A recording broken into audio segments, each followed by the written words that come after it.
Hi, I'm Roy from Roy's Garage. Today I'm going to be showing you how to reset an oil maintenance required light on a 2007 Lexus GS350 3.5 liter automatic. Okay, press the button twice to turn the ignition on.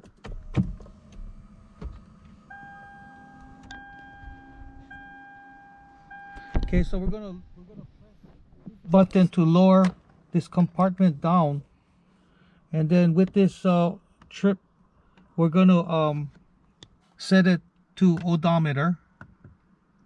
Now we're gonna be turning the ignition off. One click.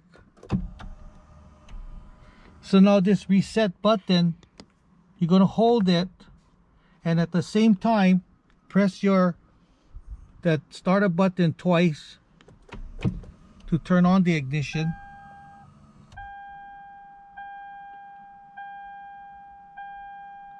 And it should reset and you'll be good to go.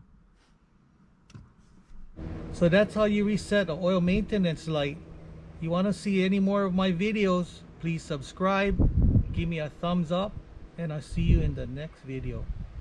Aloha.